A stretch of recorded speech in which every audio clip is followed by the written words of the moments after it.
Howdy peeps and welcome back. Time for another review. This time Italeri's A10a Jaws, kit number 2659, the iconic Warthog.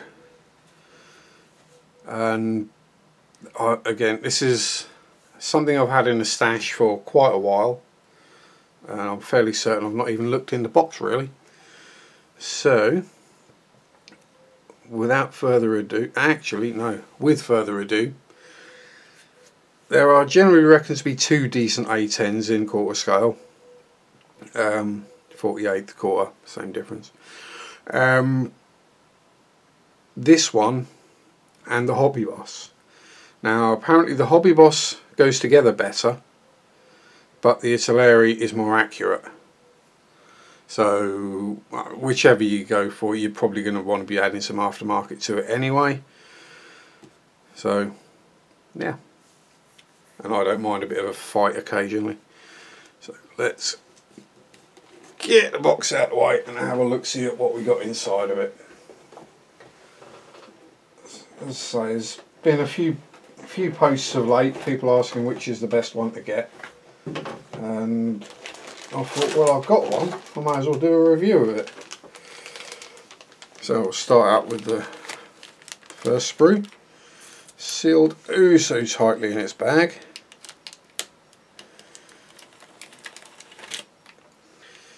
And should we be rebellious and start with the clear parts? Yeah, why not? If we can get them out.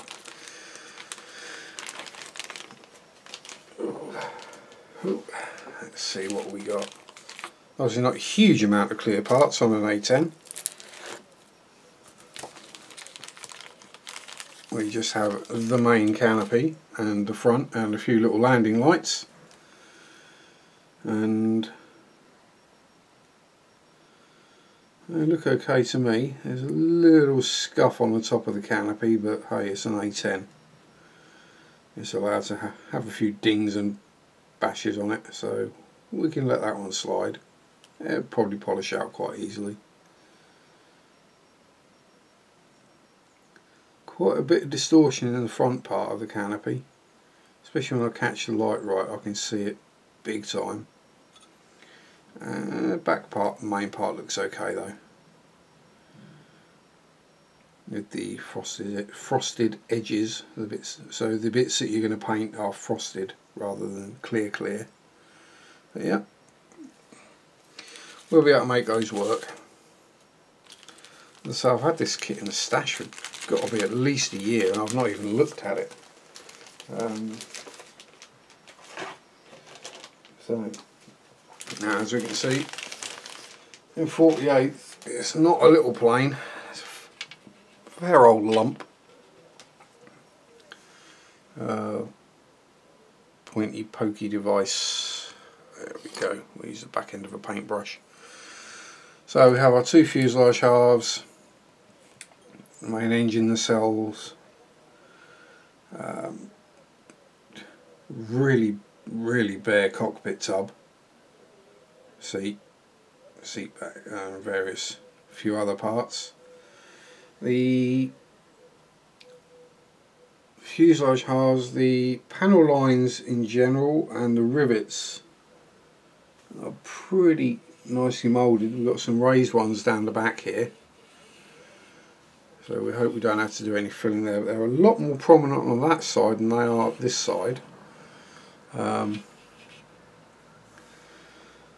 same, we've got raised rivet detail on the engine pod, nacelles, whichever it is. We've got an attempt at some harnesses on the seat, but that's about it. So we've got things like where you got the little panels at the bottom. They're fairly softly moulded on the panel lines. Little access hatches and whatever, they are a bit soft, so might need a little rescribing. But then we've got the sunken area with the interior detail is actually really crisp and quite nice. Again, as for fit, I can't comment. We do have the head-up display built in, and yes, very little, if any, detail on the inside.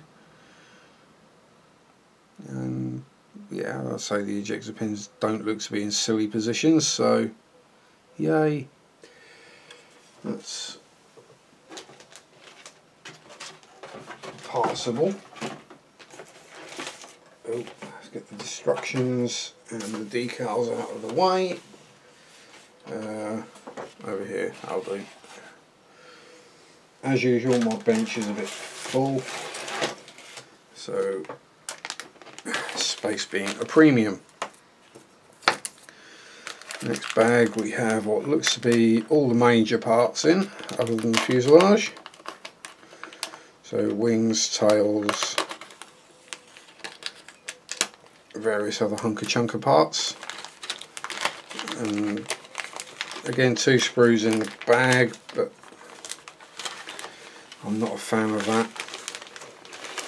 I'd rather add an extra 15-20p or whatever to the cost of the model and have everything bagged separately, just to keep it all safe. So we have the upper wing. Again, nice crisp detail. Rivets good and deep. And the lower wing, same thing. Some nice vent details out on the outer edges. And some more raised rivets, thankfully in places where they're not going to get sanded into oblivion. A little bit of flash in places. Got flaps as well.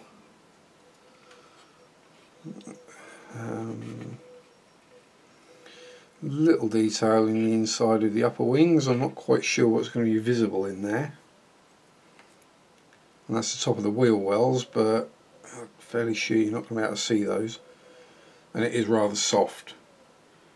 The cabling in particular is kind of meh. Would have been better if they hadn't bothered.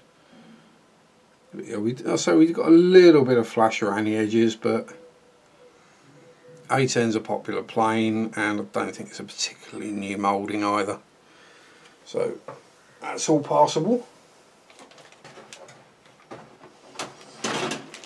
I do like the way they've laid the parts out on the sprues. You know, the wings are on one, the fuselage is on one, the tailplane is on one. Just saves you going back and forth between sprues. So we'll start looking at this side, which is the back side of the sprue. This will show, yeah, no annoying ejector pin marks. Centerline tank with various pylons, mounts. The tailplanes moulded in halves. Are they? No, they're solid. So guessing 2 different versions in the kit, because I don't think it's got 4 tailplanes on it. I might be wrong.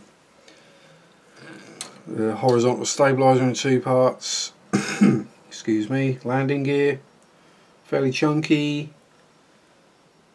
Not too bad in the way of a seam line on it. All various hatches and panels that are openable, I think.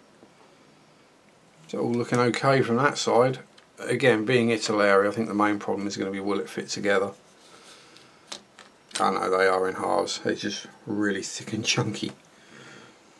The underside for the front gear bay and the centre line,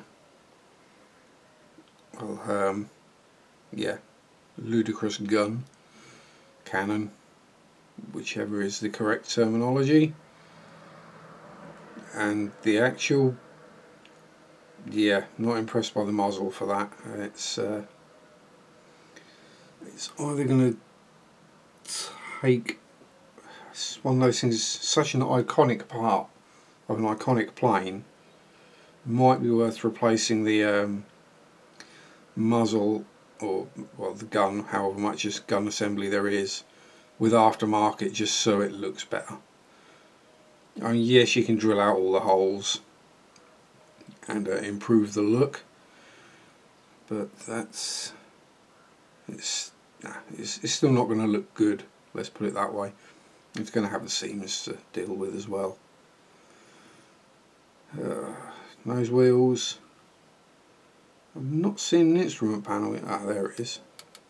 No detail on it at all, so that's just going to be a decal, I would assume. Yeah, there is no internal cockpit detail. It does look like it's just going to be decals for the consoles, which is a bit of a shame. Might be worth seeing if there's an Edward PE set, or fairly certain you can probably get an Ares cockpit for it. Whether I would, I don't know. Might just go with a zoom set. Bit of a cop out, I know, but hey, better than a flat decal over a flat piece of plastic.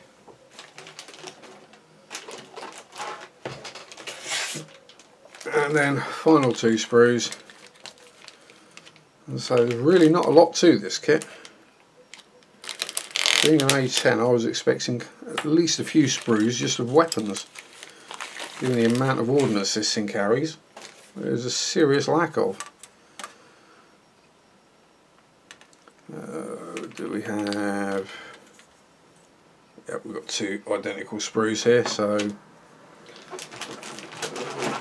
get the bits out of the box lid, put them back in the bottom. At least there's plenty of room in the kit. It's one of those where they put it in a bigger box than it needed to be in, I think. So what do we have? We had the rest of the parts of the engines, more raised rivet detail. Fan looks a bit meh, so might be worth replacing those with either resin or photo etch. Wheels don't look too bad though. There's a nice amount of detail on them. Resin ones would be nicer, but as we're already looking at gun barrel etch set and something for the engines, maybe leave the wheels alone on this one. The other fan for the engine does look particularly naff, I have to say. Thankfully well, I say thankfully, the various bombs and missiles, little softly moulded on the panel lines, might need a bit of a rescribe to crispen them up a little. But other than that, not too bad. I'll try and avoid the temptation to put a bunch of Russian weaponry on it, because I do have a load of those already made up. Again, we got the little wispy bits of flash kicking about. Got some nice detail on the pylons. Yeah, it's not teabag of a kit. I'm not sure if that's part of a ladder or what. We shall find out as we get to the instructions. But first of all, decals. Now these are cartograph, so should be okay. As it says in the box, we've got 5 different versions. Not entirely sure. 1, 2, 3, 4, 5. Quite possibly. The main stencil data and these big old black paint those, paint that. You know, it's gonna look better painted than it is with the decal on it, that's for sure.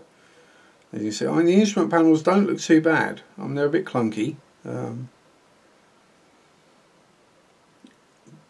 But yeah, it's definitely going to need a bit of something to zhuzh it up a bit.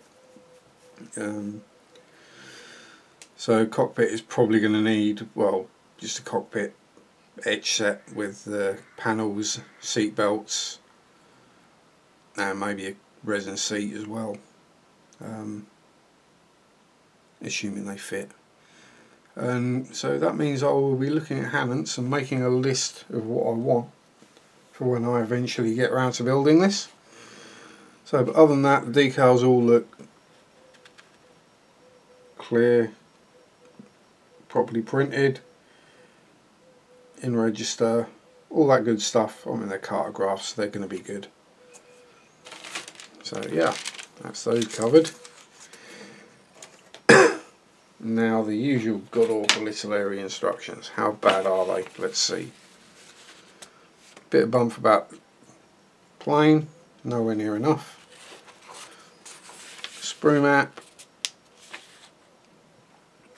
paint call outs, obviously all in italeri, flat gold grey, black, aircraft grey, light blue, red, gunmetal, silver, flat dark green, yeah, they're all basic, so you'll be able to find those in whichever flavour you like of paint. Start out, whack, put the fuselage together. Okay, I'm guessing the cockpit just slides in from underneath, and we have the gear bay and the nose. Yeah, cockpit is really bare in this. Saying a 30 gram weight in the nose, I would add more than that, because this is gonna be a tail sitter. I would basically stuff as much weight in there as you can get in there. Bottom going on, wings going together, tailplanes going together. So assuming there's not going to be a huge amount of filling, which there probably is, but it's not an overly complex build. Engine nacelles going together, going on, stabilisers, wings going on, ailerons open and closed, nose gear going on. Now that can easily be left off till later. Gear bay doors, the wing main undercarriage going on. Again, can be left off if you're so inclined. Different versions for the tips of the engine nacelles, not engine nacelles, the gear bay bits on the wings, that's it. So I say engines because twin engine World War II plane, that's where the engines will be mounted pretty much. So seat going together in 4 parts, doesn't look too bad, it's just seriously lacking the lap belts. And there's no, doesn't call out a decal for those.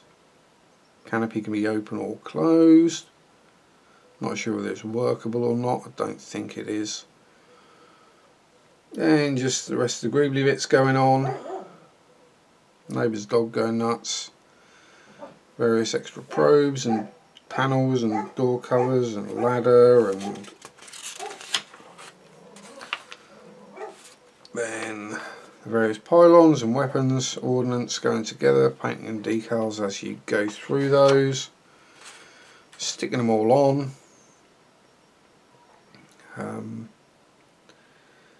Making chocks. I didn't see any wire in the box, so yeah, I'm not going to bother with those. I wouldn't anyway. And then the common decals or the stencil data, doesn't look to be too many. And then we get the various colour schemes. Got the medium green, dark green, field drab and sand brown, splotchy effect. The two-tone grey and green, which I kind of like the look of, I have to say.